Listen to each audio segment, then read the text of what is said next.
One of the biggest reasons that people say that they leave an organization is because they feel like they're not being developed. It's definitely one of the reasons that I left one of the organizations that I left in my career, but there's a catch. It doesn't have to be about promotions. When we talk about development, we don't have to talk about climbing the ladder. I'm Aoife O'Brien. This is the Happier at Work podcast, and I'm so glad you're here. Today, we're talking about when your hands are tied and you can't give people the promotion that they want, but when promotions are not an option, what can we do instead?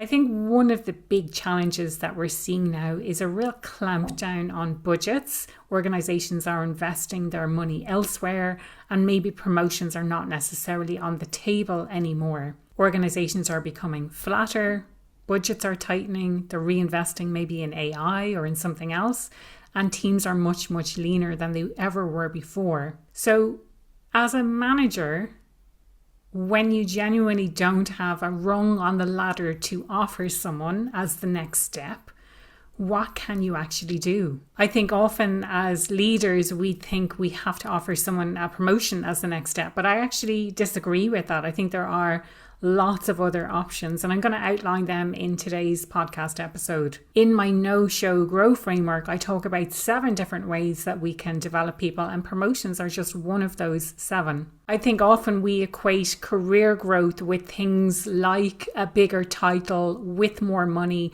more responsibility, or managing people for the first time.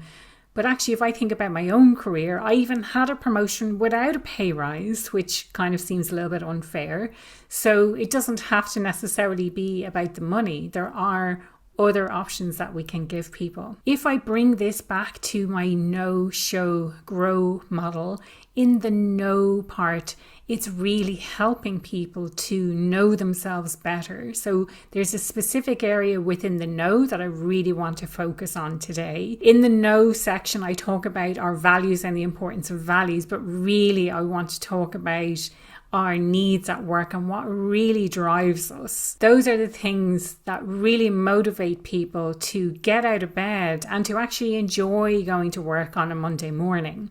Those are things like learning, like recognition, like solving complex problems by getting to spend time with people that they really connect with on a deep level and really understanding the impact that their work is having. None of those things actually require someone to be promoted. People are much more likely to stay when they themselves understand what their drivers are and when those drivers can be satisfied by the work that they're actually doing. So we all have, and I have covered this on the podcast before, so I'll pop a link below. We all have 3 universal needs for autonomy, relatedness, and competence, but we also have unique needs that need to be satisfied at work in order for us to feel motivated to do that work. And the difficulty here is that we all have different unique needs.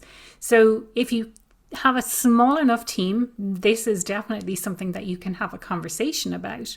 And maybe someone doesn't know what their needs are, but they certainly know what's making them feel really frustrated at work, what's blocking them from utilizing their capabilities. They definitely know that. They can articulate that. And from that, you can elicit, well, what need here is going unsatisfied? Let's take the example of recognition as a driver that someone might have. And that's a driver that I have. I like being recognized for the work that I'm doing. But again, depending on the individual, they may like that recognition in different ways. If I think about the 5 love languages, one of those love languages is words of appreciation or words of affirmation. And that is my love language. I like hearing those words. So if someone says thank you or well done, or by the way, I mentioned your name in the senior leadership team meeting today, to me, that is enough to show that I'm doing a good job. Now, maybe that is not the same for everyone who has this driver of recognition. Maybe they want public recognition, they want an email sent out to the department, whatever that might look like.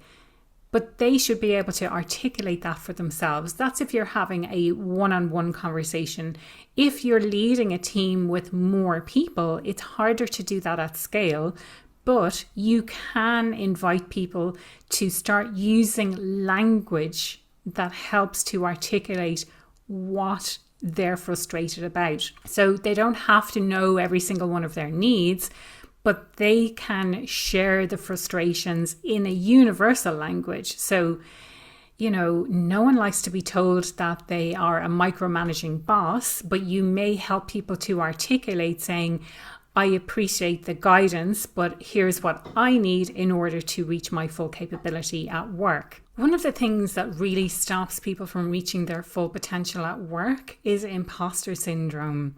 If you want to help your team to reach their full capabilities, you can download my latest State of Imposter Syndrome at Work report today from impostersyndrome.ie/report.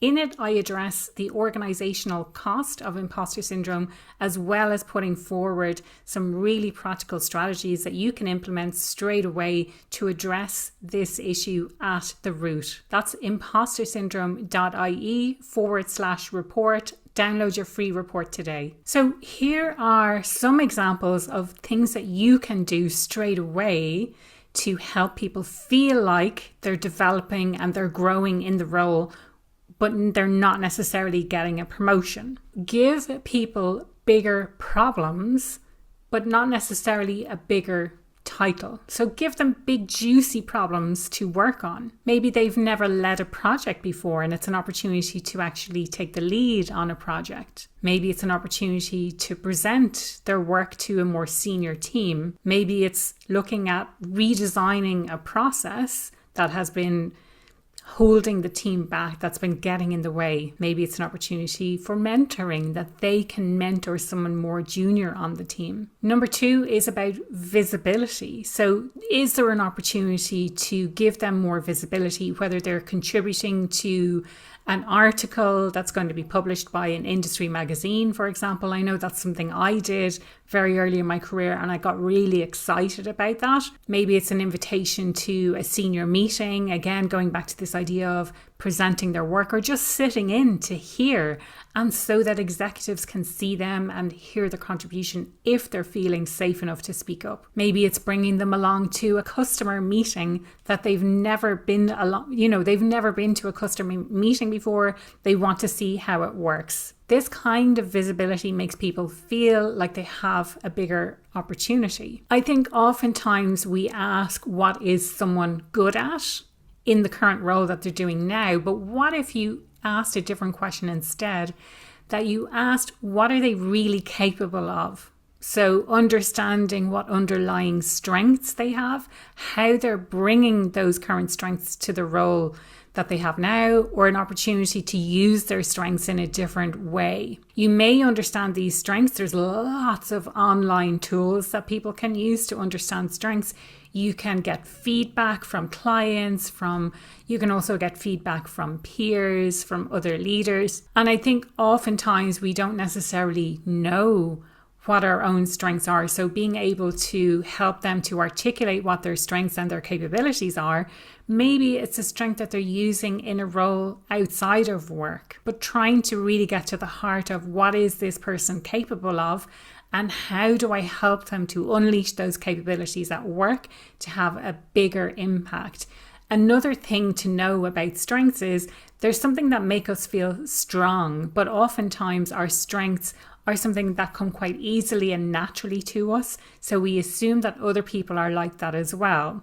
Now, a good balance with this is to use your strengths, but on a really gnarly and challenging problem. So you feel like you're stretching yourself a little bit. It's not too easy, but it's also not too hard. It's right in that middle part where it's like great problem and really challenging for me. Building on that idea, you can also think about what transferable capabilities they have. These are the really important skills that are going to become increasingly important as AI, the prevalence of AI is everywhere right now, but what are the uniquely human skills that we have and how can we use those not just in the role that we have now, but in the role that we're going to have in 2 years, in 3 years, in 5 years, in 10 years. I'm talking about things like critical thinking, judgment, communication, the ability to influence other people, AI literacy, of course, commercial awareness, being able to spot those customer opportunities, coaching, stakeholder management, and being able to communicate with people at different levels, but also using different communication styles and techniques. These are all things that people really need to learn about. And giving them the opportunity to learn how to do those things, again, will go back to feeling like they're developing in some way. One of the old conversations that we used to have in relation to work was thinking about, where do you want to be in 5 years' time? I remember certainly when I used to apply for roles, I don't think it's like this anymore, but one of those questions was, where do you see yourself in 5 years? Instead of asking those kind of 5-year questions, why don't we focus on the here and now?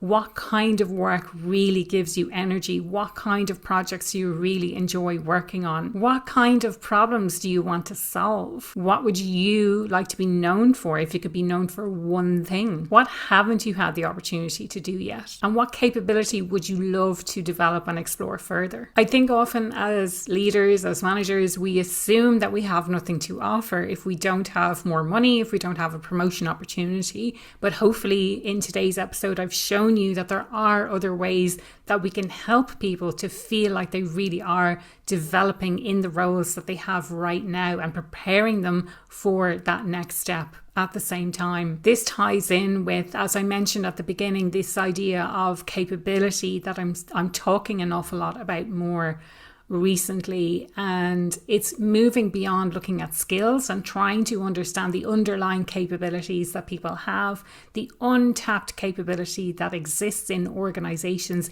if we could just get leaders to recognize it and untap it. I can guarantee that every person in your team today has untapped capability that you are not aware of, that is going underutilized. And if we can unleash that, then the organization stands to benefit in multiple ways, not least because they are less likely to leave if they are getting to use their capabilities on a day-to-day basis. And a lasting thought that I will leave you with: career progression is not the same as career development.